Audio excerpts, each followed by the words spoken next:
ഇസ്ലാം ലോകത്ത് ഏറ്റവും കൂടുതൽ പ്രചരിക്കുന്ന ഒരു ആശയമാണ്, ഒരു ജീവിത ദർശനമാണ്.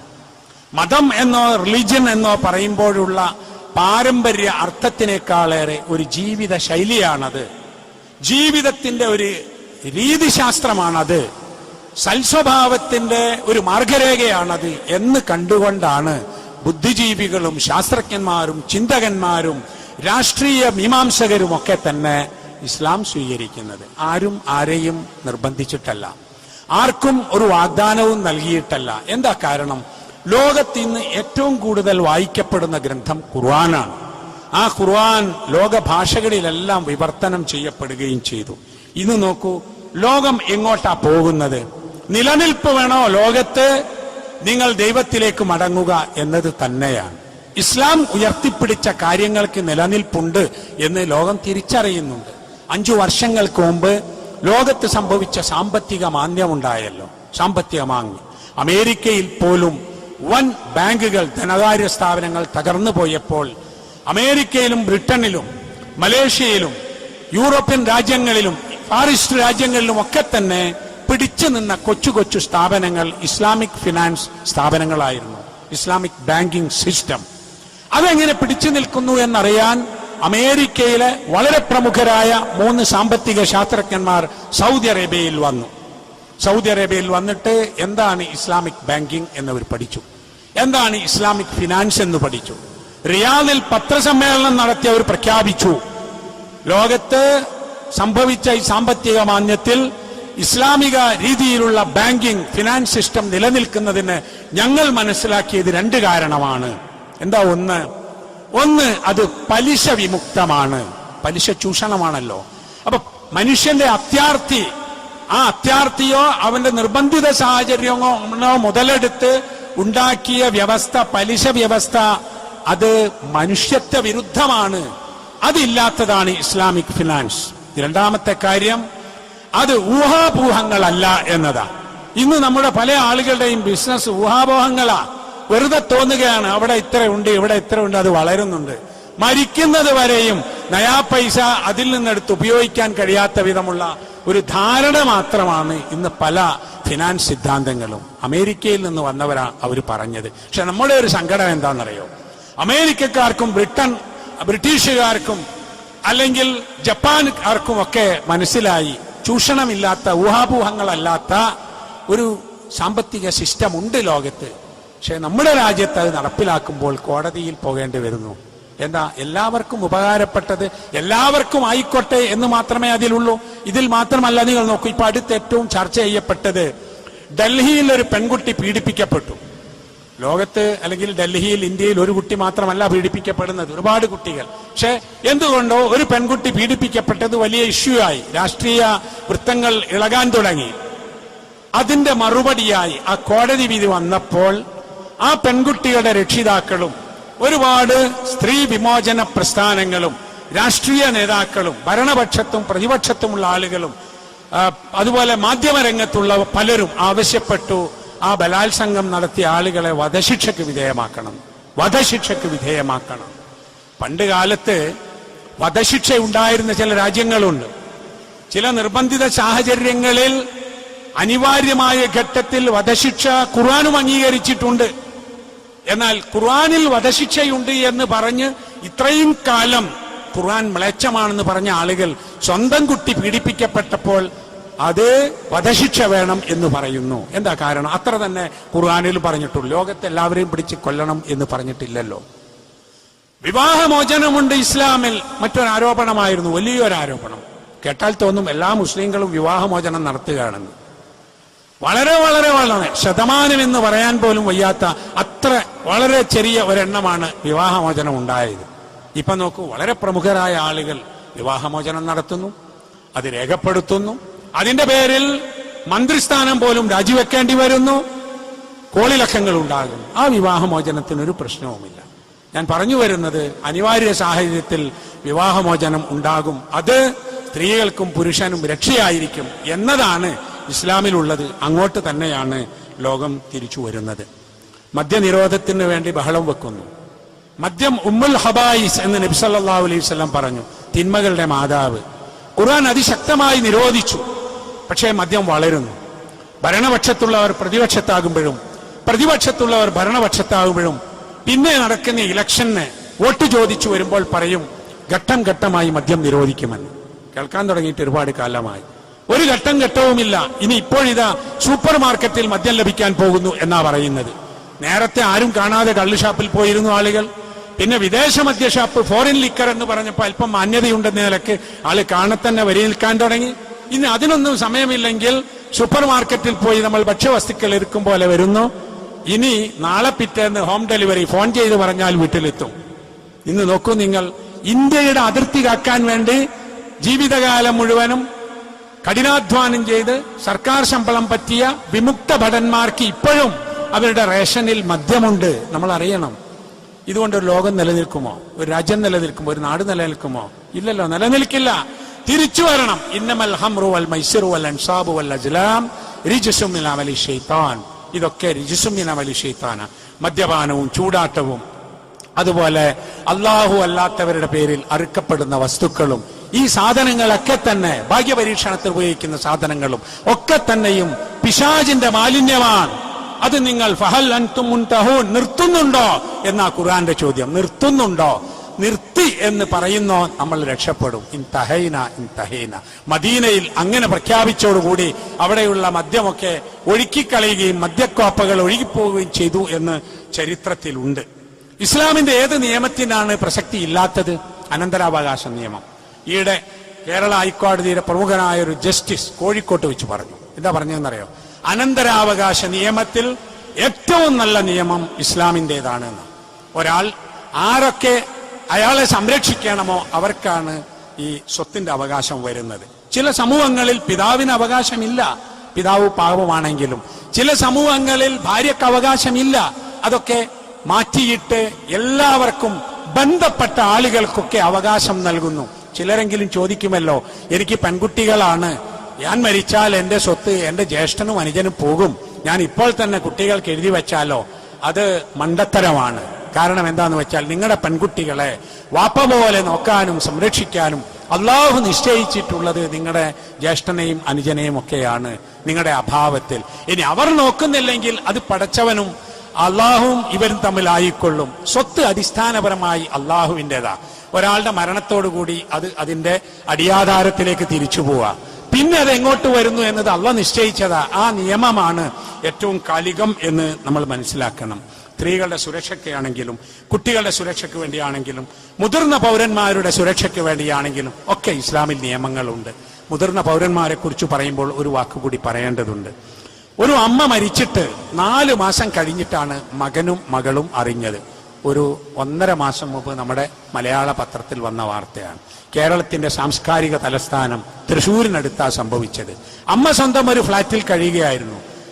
ഒരു മകൻ മലപ്പുറം ജില്ലയിൽ ഡോക്ടറായി ജോലി ചെയ്യുകയാണ്. മകൾ വിദേശത്താണ്. ഈ അമ്മ മരിച്ചു പോയതറിയാൻ 4 മാസം എടുത്തു എന്നാണ്.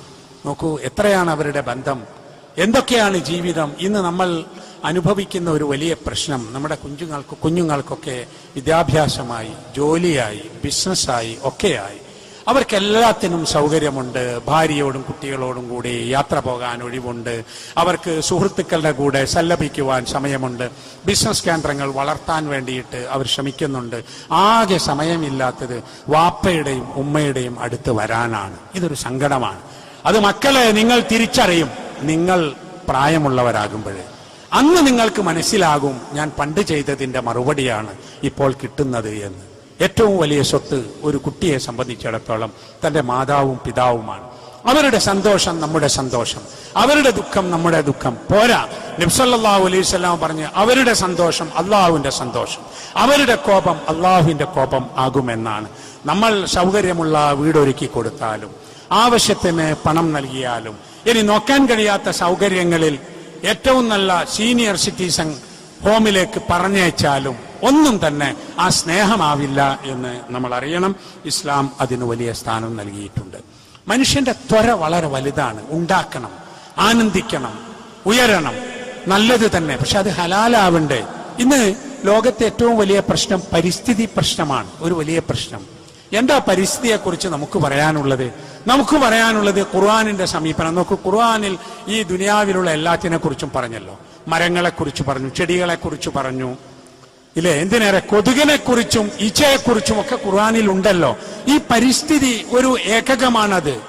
ഈ പരിസ്ഥിതിക്ക് നാശം ഏൽപ്പിക്കരുത്, അല്ലെ? കെട്ടി നിൽക്കുന്ന വെള്ളത്തിൽ മൂത്രമൊഴിക്കരുത് എന്ന ഹദീസ് ഒരു കെട്ടി നിൽക്കുന്ന വെള്ളവും മൂത്രവും മാത്രമാണോ? അല്ലല്ലോ. മനുഷ്യന്റെ പരിസ്ഥിതി തകർക്കുന്നതാ, വിഷലിപ്തമാക്കുന്നതാ. അതിനേക്കാളും എത്രയോ ശുദ്ധീകരിച്ചാലും ശുദ്ധിയാകാത്തതാണ് ഇന്ന് പല വിഷങ്ങളും, പലതരത്തിലുള്ള പ്രശ്നങ്ങളും, ഇടിച്ചു നിരത്തലുകളും കുളം നശിപ്പിക്കുന്നത് ഒക്കെ പരിസ്ഥിതി പ്രശ്നങ്ങളാണ്. അള്ളാഹുവിന്റെ റസൂൽ പറഞ്ഞ ഒരു വാചകം മതി. ഖിയാമത്ത് നാളാ വരുന്നതെന്ന് വിചാരിക്കുക. ഖിയാമത്ത് നാൾ ഒരു മനുഷ്യന്റെ കയ്യിൽ ഒരു ചെടി ഉണ്ടെങ്കിൽ അത് കുഴിച്ചിടണം എന്നാ. അതെന്തിനാ? ഖിയാമത്ത് നാളല്ലേ വരുന്നത്? അല്ല, അത് കുഴിച്ചിട്ട് കൊള്ളണം എന്ന് നബി സല്ലല്ലാഹു അലൈഹി വസല്ലം പറഞ്ഞു. മരം നടുക, വളർത്തുക എന്നത് ഈമാനിന്റെ ദീനിന്റെ ഭാഗമാണ്.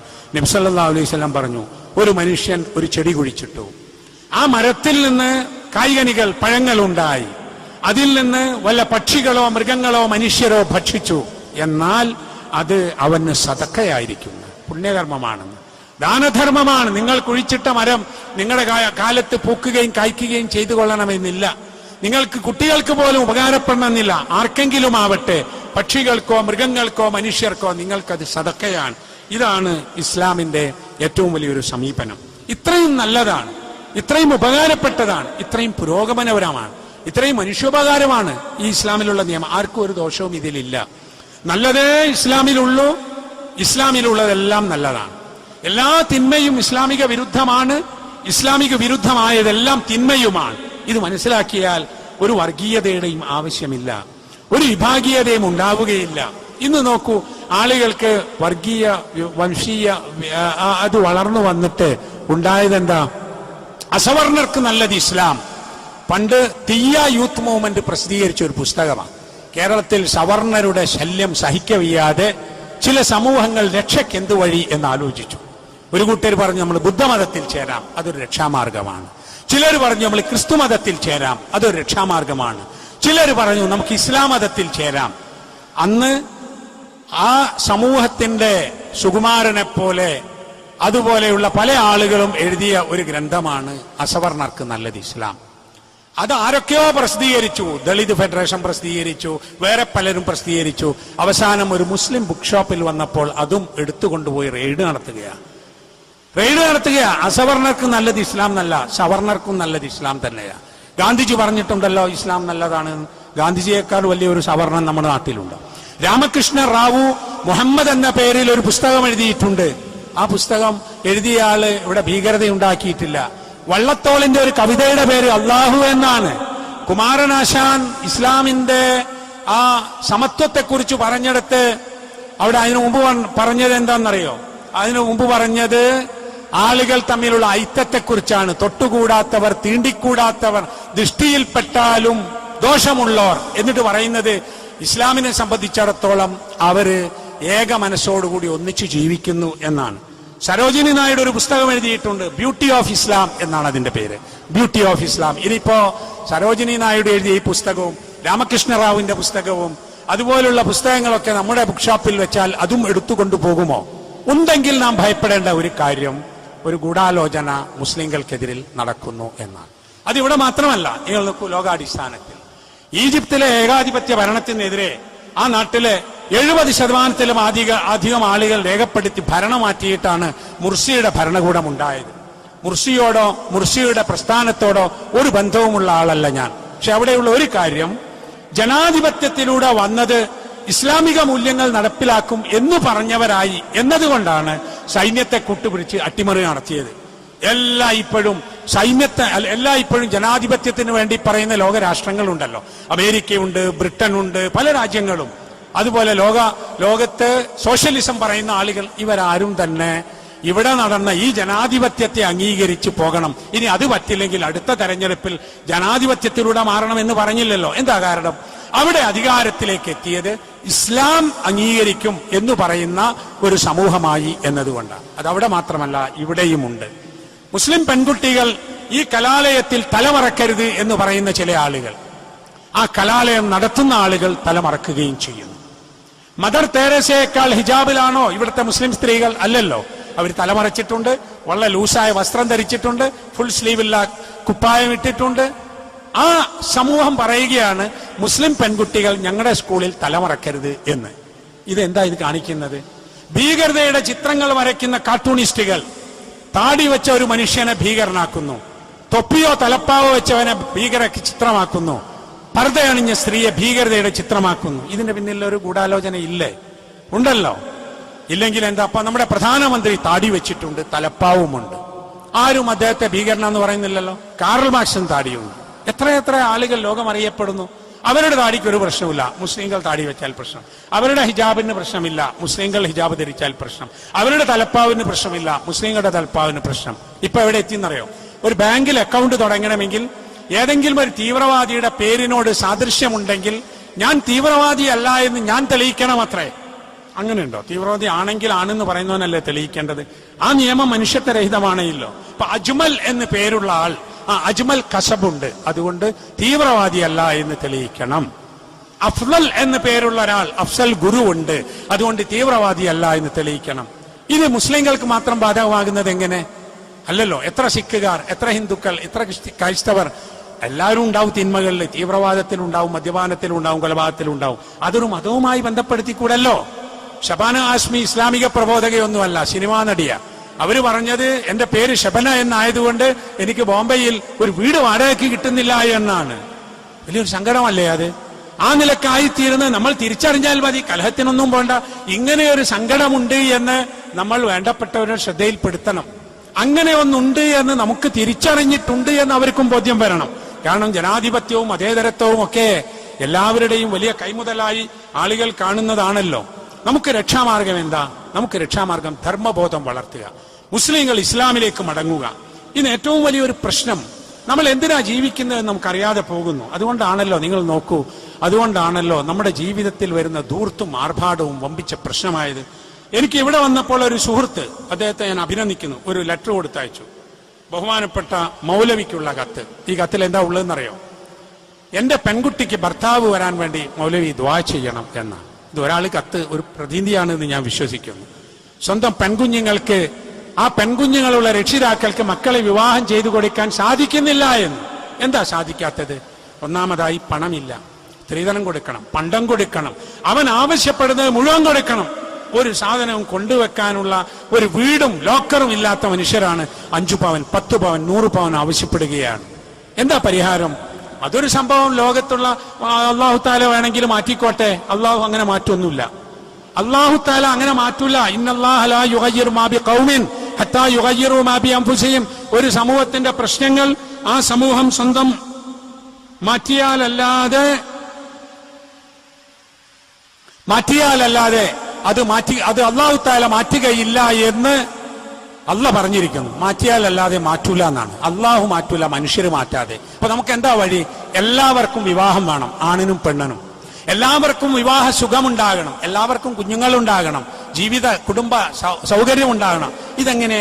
പെണ്ണ് മാത്രം പൈസ കൊടുക്കണം, പെണ്ണ് മാത്രം ഒരുങ്ങണം, പെണ്ണിന്റെ ആളുകൾ മാത്രം കഷ്ടപ്പെടണം. അത് ക്രൂരമല്ലേ? എവിടെ പോയി ഈ പെൺകുട്ടികളോട്, അല്ലെ, മുസ്ലിം പെൺകുട്ടികളുടെ വിവാഹം എന്ന് പറഞ്ഞു വരുന്ന ആളുകളുണ്ട്. ആ ആളുകൾക്ക് ഈ പെൺകുട്ടികളുടെ വിവാഹത്തിന് എന്ത് ചെയ്യാം? അല്ലെ, നടന്ന വിവാഹം അത് ലീഗലൈസ് ചെയ്യണമെന്ന് പറയുമ്പോഴേക്ക് ഇവിടെ മുസ്ലിം പെൺകുട്ടികളുടെ വിവാഹം എന്നാ. മുസ്ലിം പെൺകുട്ടിയുടെ വിവാഹത്തിന്റെ ഏറ്റവും വലിയ പ്രശ്നം സ്ത്രീധനമാണ്. രണ്ടാമത്തെ പ്രശ്നം മുസ്ലിങ്ങൾ നടത്തുന്ന ആർഭാടമാണ്, ധൂർത്താണ്. ഒരു പ്രദേശത്തുള്ള മുഴുവൻ ആളുകളെയും വിളിച്ച് ഏറ്റവും വലിയ 28 ലക്ഷം രൂപ ഒരു കല്യാണത്തിന് ചെലവഴിച്ച ഒരാളെ കുറിച്ച് എനിക്കറിയാം. ഞാൻ ആ കല്യാണത്തിന് പോയിട്ടില്ല, പോകാൻ മനസ്സ് വരാഞ്ഞതുകൊണ്ടാണ്. പക്ഷെ എനിക്ക് ഏറ്റവും വേണ്ടപ്പെട്ട സുഹൃത്തായതുകൊണ്ട് പിന്നെ ഞാൻ 1-2 ദിവസം മാറിയിരുന്നു. പിന്നെ ഞാൻ ആ വിവരം പറഞ്ഞു. കുറച്ച് ദിവസം വരെയും നമ്മുടെ ആളുകളൊക്കെ ഇത്തരം കാര്യങ്ങൾക്കെതിരെ ബോധവൽക്കരണം തുടങ്ങിയിട്ടുണ്ട്. കേരളത്തിൽ കോഴിക്കോട്ടെ വളരെ പ്രമുഖരായ ആളുകൾ, മുസ്ലിം സംഘടന പ്രൊഫസർ വി മുഹമ്മദ് സാഹിബിന്റെ നേതൃത്വത്തിൽ കൂടിയിരുന്ന് ചർച്ച ചെയ്ത് വിവാഹം എങ്ങനെ ലളിതമാക്കാം എന്നൊരു മാർഗരേഖ പ്രസിദ്ധീകരിച്ചിരുന്നു. അതിൽ നിന്ന് മുസ്ലിം പണ്ഡിതന്മാരും സംഘങ്ങളും പുറമോട്ട് പോയപ്പോൾ നമ്മൾ കഷ്ടപ്പെടുകയാണ്. ഇനി നമുക്കത് അങ്ങനെ തന്നെ പറയാം എന്നെനിക്ക് തോന്നുന്നു. അന്ന് ഞാൻ നാട്ടിലുണ്ടാവില്ല, ചില അസൗകര്യങ്ങളുണ്ട് എന്ന് പറയുന്നതിന് പകരം മുഹമ്മദ് സാഹിബ് പറഞ്ഞിരുന്ന പോലെ നിങ്ങളെ വിവാഹത്തിന് ആളുകൾ കൂടുതലാണ്, ഇതിന് ചെലവ് അധികമാണ്, ഇതിന് ആർഭാടമാണ്, അതുകൊണ്ട് എനിക്ക് വരാൻ പ്രയാസമാണ്, എന്നെ അതിന് ക്ഷണിക്കാതിരിക്കൽ ഉപകാരപ്പെടും എന്ന് പറഞ്ഞാലോ എന്ന് ഇപ്പോൾ ആലോചന ആരംഭിച്ചിരിക്കുകയാണ്. അതും ഞാൻ ശ്രദ്ധയിൽപ്പെടുത്തുന്നു. ഇബ്രാഹിം നബി അലൈഹി ഇസ്ലാമിന്റെ കാലത്ത് ഇബ്രാഹിം നബി അലൈഹി ഇസ്ലാമിന്റെ ആശയം ഞാൻ പറഞ്ഞല്ലോ, ഇത് കാല ലഹു റബ്ബുഹു അസ്ലിം, അസ്ലിം എന്ന് അള്ളാഹ് പറഞ്ഞപ്പോൾ കാല അസ്ലം തുലി റബ്ബിൽ ആലമീൻ, ഞാൻ ലോകരക്ഷിതാവായ അള്ളാഹുവിന് സമർപ്പിച്ചിരിക്കുന്നു എന്ന് പറഞ്ഞു. ആ സമർപ്പണം